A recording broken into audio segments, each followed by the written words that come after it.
समस्त धरतीवासियों को दास दयानंद वीर प्रजापति का प्रणाम। दास एक हफ्ते पहले जो सनातन और राम शब्द के विषय में वीडियो डाला था वो काफ़ी लोगों ने देखा।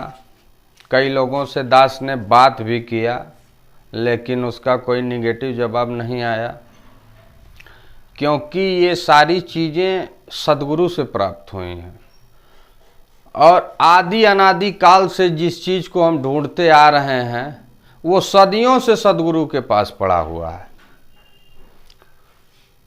जिस युग की चर्चाएं और धर्म ग्रंथ हम पढ़ते हैं उस युग में भी गुरु के पास था। आज भी जो है ये परम सत्ता गुरु के पास ही है। तो अगला जो वीडियो आने वाला है वो ईश्वर का कानून है। आपको उन पॉइंटों पे ध्यान देना पड़ेगा, क्योंकि इस बॉडी के अंदर जितनी बीमारियां हैं सारी उसके अंदर आएंगी, क्योंकि जो परम सत्ता है, परम पिता परमेश्वर है, वो बिना गलती के हमें कोई सजा नहीं देता है। यदि हमारा हाथ टूट गया तो यानी हमने कोई न कोई गलती जरूर की है। बुखार हो गया तो यानी कोई न कोई गलती जरूर हमने किया है।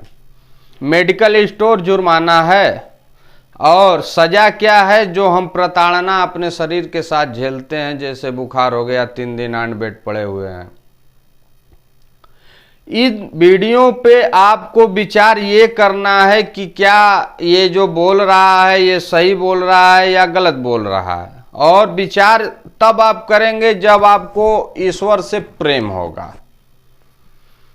जिन्हें ईश्वर से प्रेम नहीं है उनके लिए ये वीडियो नहीं है, क्योंकि इस धरती पे 25 से 30% लोग ऐसे हैं जो दास का अनुभव है, जो शुद्ध रूप से भक्त हैं।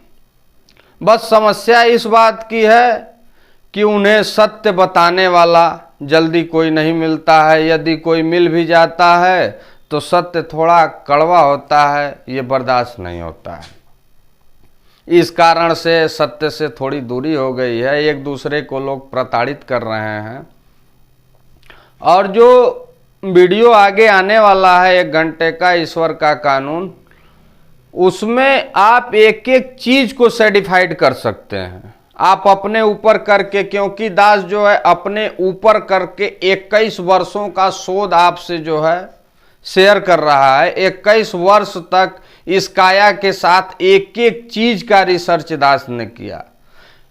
किसी चीज का भुगदंड या उसकी सजा इसलिए नहीं मिली कि दास जो है पहले से उस चीज को जानता था कि ये करने से क्या हो सकता है, लेकिन करना इसलिए पड़ा क्योंकि मुझे खुद प्रमाण की जरूरत थी। क्योंकि आज के समय में समाज जो है बिना प्रमाण के कोई बात सुनने वाला नहीं है। आज राजा रामचंद्र का जो स्थापना हुआ है, मूर्ति का जो मंदिर जो है भव्य तैयार हो रहा है, उनका भी प्रमाण देना पड़ गया।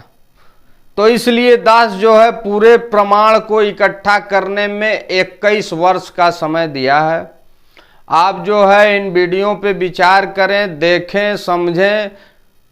यदि हम ईश्वर के कानून को जान जाएंगे तो हमें कोई सजा नहीं मिलेगी। जैसे हम वाहन चलाते हैं तो हम रूल को जानते हैं कि आरटीओ का क्या रूल है। हम हेलमेट लगा के चलते हैं, कार में चलते हैं तो सीट बेल्ट लगा के चलते हैं ताकि चालान न हो। उसी प्रकार जब हम ईश्वर के कानून को जान जाएंगे तो दास आपको विश्वास दिलाता है कि बुखार तक नहीं होगा, हाथ टूटना तो बहुत दूर की बात है।